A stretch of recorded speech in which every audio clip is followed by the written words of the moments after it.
Hello every pony and welcome to Brony FanFics. Today, Pinkie divides by zero by Carpe Diem.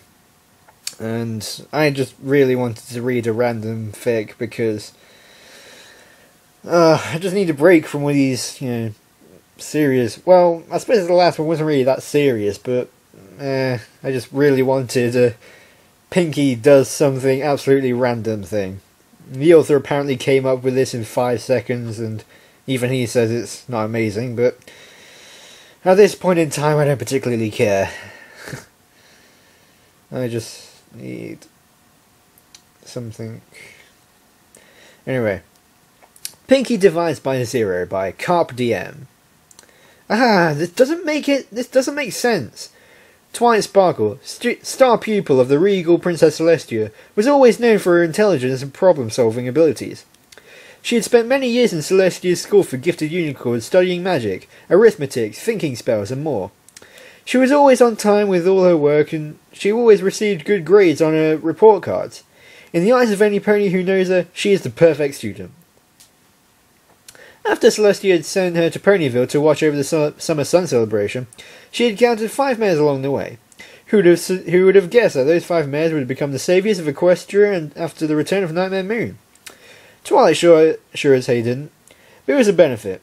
If Celestia had never ordered her to watch over the preparations of the summer sun celebration, she would have never met the greatest friends a mare could have.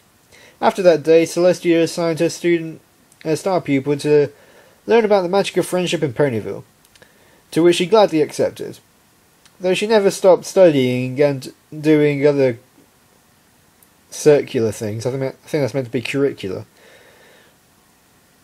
Here we find her now, practically pulling her mane out trying to solve an advanced arithmetic question. It wasn't needed. She didn't do this because she had to. She did it because she wanted to. Unfortunately, Twilight had OCD. She needed to complete this problem, or else she wouldn't sleep until it was solved. She violently banged her hooves on the chalkboard when the problem was written on. Why can't I get this? She overlooked it one more time. She did everything right. Everything went by the book. What was wrong? Oh, maybe I can help. Twilight jumped in the air at the sound of the voice. Her head nearly hit the roof of her library home. She fell to the floor. A pink hoof reached out to help her back up. Pinkie, I nearly had a heart attack, the lavender mare said between short breaths. She chuckled. Sorry, Twilight, I just had to help you with your math problem. Look at you, you're killing yourself over math. Pinkie, I appreciate the offer, but I don't think you can... Oh, I see the problem. What? She shot the pink earth pony a facial expression with a mixture of shock and confusion. You forgot to divide by zero, silly Twilight. She patted her lavender friend on the head. Divide by zero? Twilight fell over laughing at Pinkie's crazy antics. Pinkie, you can't divide by zero. That's mathematically impossible. She scoffed. Sister, you're talking to the wrong pony about impossible. Am I right, author? The author nodded in agreement behind his computer screen. Anywho, you see, Twilight. She grabbed a chalk and was sitting on Twilight's desk. First you have to take the area in square inches and the sun, then multiply that by the adjacent angle of the hypotenuse of an oak tree. After that you get the number and multiply it by the volume of the Ponyville Lake. Don't forget to carry the 2. Once the appropriate factor is acquired, then divide by 0. You should get this. 34x plus 2034/r squared minus 45 pi, which is equal to potato. Pinkie slapped on her trademark smile. Twilight stayed silent. The amount of mind-blowing silliness that Pinkie uttered was just too much. She didn't even know where to begin. Should she say that Pinkie Pie is wrong? Should she say that Pinkie is just being Pinkie and shrug it off? Or should before she could start anything, Pinkie called for Spike. The baby dragon marched quickly to the living room of the library and stood at attention. Pinkie handed a parchment of all the work she did and told... Is that how you spell it? Not sure. And told Spike to send it to Celestia. Twilight panicked. If her mentor saw the ridiculousness of Pinkie's math, she would probably laugh at her, or worse, send her back to magic kindergarten. Dramatic flashback. She snapped back to reality as she saw the puff of green smoke escape through an open window, and heading en route to Celestia's side. Twilight ran to Pinkie Pie. Pinkie, what have you done? I sent your word to the princess. When she sees it, she'll be so proud. She'll think you're the smartest super duper smarty pants.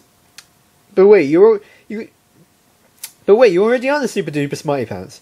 Maybe she'll think you're an even bigger super duper smarty pants. Or she was cut off by a tremendous rumbling sound, followed by a shaking of the ground.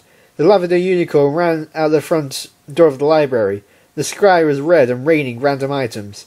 Couches, paint cans, bed sheets, you name it. The ground turned multicoloured with weird patterns of different shapes and patterns. It seemed as if a chessboard had been drawn onto the ground in front of the library. Buildings were severed from their foundations and started levitating into the air. Trees had caught on fire and a tornado was summoned up out of nowhere. Destruction and chaos reigned throughout the world. When she thought that all hope was lost, a flash of yellow light appeared behind her and came out the Princess of Equestria.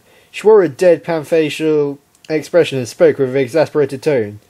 Pinkie divided by 0, right? Twilight nodded furiously. Then the princess sighed. Pinkie, would you come out here, please? The pony in question rushed to the princess' side. Yes, princess? That was rather high for me. The sun goddess looked over the chaotic world. You've had your fun, Pinkie. Would you mind fixing the world now? Sure thing. Pinkie jumped outside of an invisible fourth wall.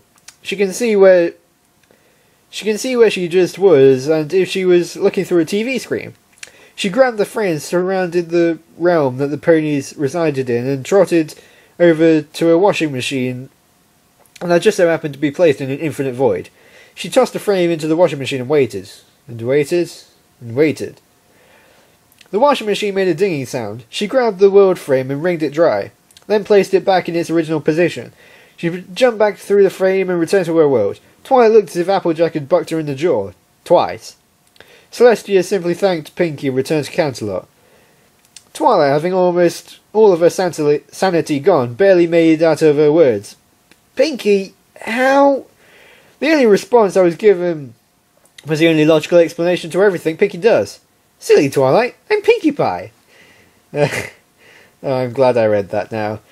So that was Pinkie divides by 0. I do like reading random fictions, even though they make no sense. As long as Pinkie Pie is involved, it can all be explained perfectly logically. Anyway, thank you for listening. I hope you enjoyed that as much as I did. Thank you for listening. Keep on spreading the magic of friendship, and I'll see you next time.